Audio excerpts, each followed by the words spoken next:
Olá, pessoal, bem-vindo. Por que o povo precisa ser patriota? Muitos cristãos, eu tenho recebido questionamentos de cristãos que dizem assim: olha, pastor, a gente não precisa ser patriota, porque a nossa pátria é celestial.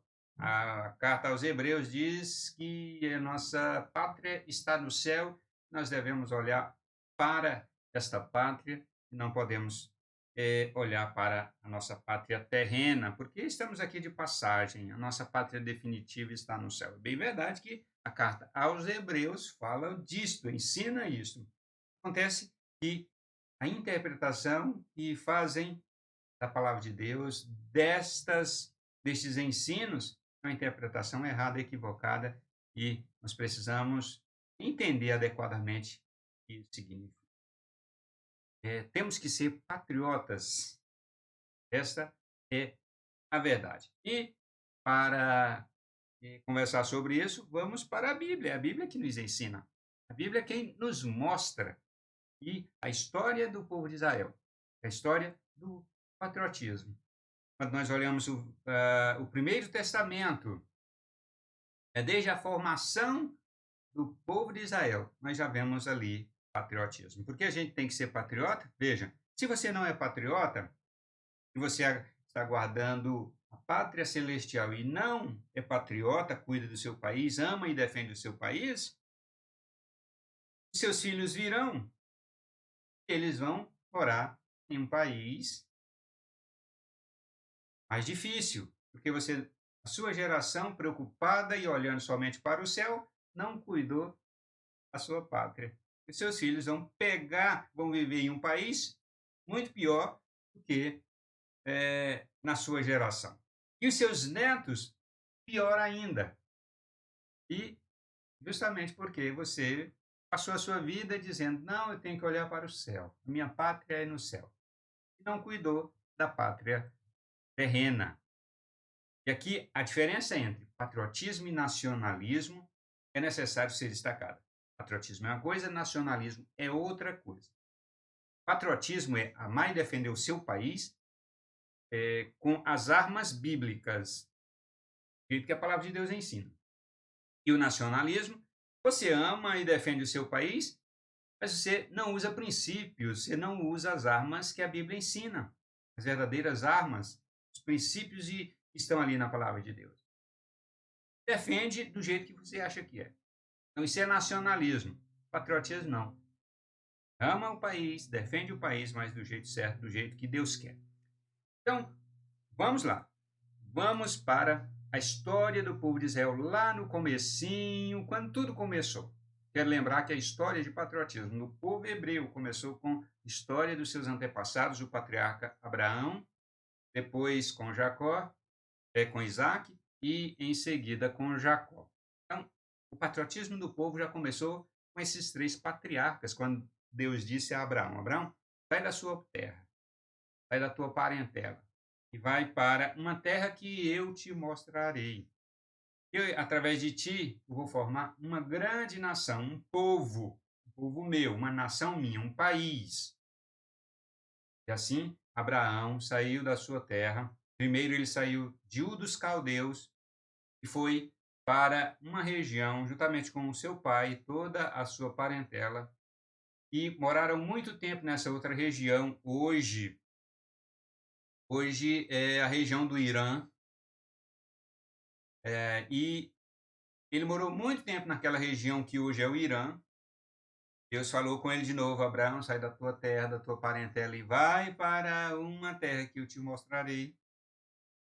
E Abraão, então, o pai dele já havia falecido, ele saiu de Terã, e de Arã, na verdade, de Arã, ele saiu de Arã, foi então para a terra que Deus designou a ele e mostraria à medida que ele peregrinando. Isso aconteceu, essa peregrinação, com Abraão, com Isaac e com Jacó, até que o Senhor Deus proveu e, através dos descendentes de Jacó, dos descendentes diretos de Jacó, fossem para o Egito e lá no Egito começasse a história nacional de um povo, só que sendo formado dentro de outro país. Enquanto Deus formava o povo por um tempo de aproximadamente 400 anos dentro da nação egípcia, o patriotismo teria que ser essencial na natureza de cada membro do povo hebreu. Durante a peregrinação pelo deserto, o povo começou a ser ensinado de forma dogmática e objetiva a ser patriota. Incrível história e o ensino que o povo recebeu para ser patriota depois que saiu do Egito ali na peregrinação do deserto. Durante os 360 anos vivendo sob o governo de juízes, né, juízes temporários, que o Senhor levantava para ser governo militar do povo, os hebreus continuavam com o espírito patriótico sem esmorecer. Então, durante todo esse período de mais ou menos 400 anos, depois que ele entrou na terra prometida, o povo tomou posse da terra por meio de Josué. E entrou o período escuro, sombrio da nação de Israel por mais ou menos 400 anos. E Deus levantava juízes para livrar o povo da opressão estrangeira. Quando aquele juiz morria, o povo voltava a ser oprimido por governos estrangeiros. Deus levantava outro juiz. Esse juiz tinha o papel de governo, uma espécie de governo militar, que libertava o povo da opressão estrangeira. Então, durante todo esse período, o povo tinha espírito patriótico. O povo é patriota desde a sua essência e não esmoreceu nem mesmo no período tenebroso aí de 400 anos da história do povo de Israel. Ao chegar ao primeiro monarca, o povo também não esmoreceu. A gente não vê o povo esmorecer durante a monarquia. O patriotismo do povo foi acentuado e cada hebreu que nascia era ensinado a ser patriota. Monarcas da nação hebraica abarcaram um período de quase 300 anos. O primeiro monarca foi Saul, no ano de 1021 a.C., e o último foi o monarca Zedequias, também chamado de Sedecias ou Matanias, né, da parte sul da nação de Israel, chamado de Reino do Sul, o Reino de Judá, né? E no ano 587 a.C., quando Zedequias foi levado para a Babilônia,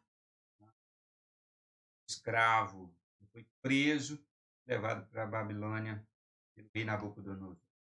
A monarquia hebraica começou nos dias de Samuel com o reino dos hebreus, que é chamado de o Reino Unido, monarca para toda a nação, um reino unificado, e terminou nos dias do profeta Daniel com o reino dividido, quando finalmente Nabucodonosor levou para a Babilônia os hebreus, reino de Judá, ou seja, do reino do sul. Nessa ocasião, Daniel, profeta, já estava na Babilônia, servindo o governo de Nabucodonosor no palácio. Então é necessário entender que o termo dividido, o rei dividido, diz respeito à nação de Israel com dois reinos, o reino do norte e o reino do sul, dividido aí depois de Salomão. Salomão veio a divisão do reino. Salomão, rei de Israel, filho do rei Davi.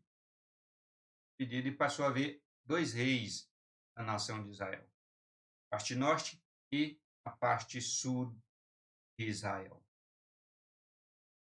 A monarquia foi iniciada com Saul, sendo instituído governante, passando pelo governo de Davi. No governo de Salomão, filho de Davi, a monarquia atingiu seu apogeu e se tornou o maior reino do mundo daquele tempo, maior do que o reino egípcio e, inclusive, maior do que o reino babilônico. As 12 tribos de Israel foram organizadas em estados e a nação se tornou mais sofisticada com a instituição de chefes de clãs e generais de guerra. Quando o povo de Israel chegou à Terra Prometida, a terra foi dividida geograficamente em territórios, 12 grandes territórios, e cada um dos descendentes diretos de Jacó recebeu aquela região para todos os seus descendentes e todos aqueles que faziam parte daquela tribo. Tribo também é chamada de república. Então, Israel tinha 12 repúblicas. A nação de Israel naqueles dias era uma república, 12 partes. E as 12 tribos foram organizadas como a semelhança de estados, país com seus estados. É uma forma de estado sofisticada que Deus instituiu em um tempo bastante remoto, que não havia esse tipo de organização estatal. Incrível a maneira como Deus fez, incrível a maneira como Deus instituiu uma nação em um tempo em que não havia em lugar nenhum aquele modelo de organização de Estado. E Deus fez isso. Senhor Deus Todo-Poderoso organizou a nação incrivelmente maravilhosa. As 12 tribos organizadas. Então, foi uma forma sofisticada. Cada tribo tinha o seu chefe, tinha o seu governo local, tinha o seu general de guerra, tinha o seu militar, tinha o seu guerreiro, enfim, tinha um governo local, cada tribo. A gente lê isso no livro de Josué. Alguns monarcas, né, isso já no tempo da monarquia, né, se distanciaram de Deus e transformaram a monarquia em aristocracia que se enriquecia com o comércio de caravanas e com a apropriação de terra dos camponeses compatriotas endividados. E aqui nós já avançamos um pouco para a época da monarquia, depois dos juízes, como eu já falei, entrou aí no período da monarquia, mas também os monarcas se distanciaram de Deus, e em meio a tudo isso, o povo permaneceu patriota. Até mesmo no tempo do cativeiro babilônico, a gente vai ver isso mais na frente, o povo permaneceu patriota e continua patriota até hoje. O povo de Israel sempre foi, e é diferente de nacionalista. Israel não é nacionalista, é patriota, viu, minha gente? É patriota, o povo é patriota. Eles não fazem guerra com ninguém a não ser se defendendo. O povo de Israel não faz mal às pessoas, e apenas se defende. Incrivelmente de Deus a forma que o povo de Israel faz até hoje. É diferente dos outros povos que são maldosos e atacam por ganância, por poder. Eles atacam, eles matam. Né? Tem governos que fazem coisas horrorosas, prejudicam outros povos, massacram outros povos por ganância, por poder. Israel simplesmente se defende, Israel simplesmente faz aquilo que é correto segundo a vontade de Deus. Certo? Então, patriotismo. Nós temos que ser patriota. Assim como o povo de Israel amou o seu país e continua amando a sua terra, a sua nação, nós também devemos amar o nosso país e defender do jeito certo. Isso é patriotismo. Sabe por quê? Porque os nossos filhos vão morar aqui. Nós sabemos que Jesus Cristo vai voltar. Mas se Jesus Cristo não voltar, o país vai continuar. Você vai deixar um país, querer deixar um país pior para os seus filhos, para os seus netos? Então vamos defender o nosso país. E hoje é momento, hoje é tempo de defender o nosso país. O comunismo é um modo de viver, jeito próprio de viver, totalmente diferente dos padrões de Deus. E o comunismo acaba com qualquer país. E o nosso país está sendo acabado, assolado. Deus deu uma trégua com o governo Bolsonaro, Deus deu uma trégua aí, mas o comunismo continua avançando e nós, brasileiros, temos que ser patriotas e cuidar, né, olhar melhor para o nosso país. Tá certo? A gente se vê no próximo vídeo, vamos conversando, deixa aí o seu comentário, vamos conversar sobre isso, deixa a sua opinião sobre isso, que eu vou ler, garanto a você que eu vou ler, certo? Um abraço, a gente se vê no próximo vídeo. Tchau, tchau.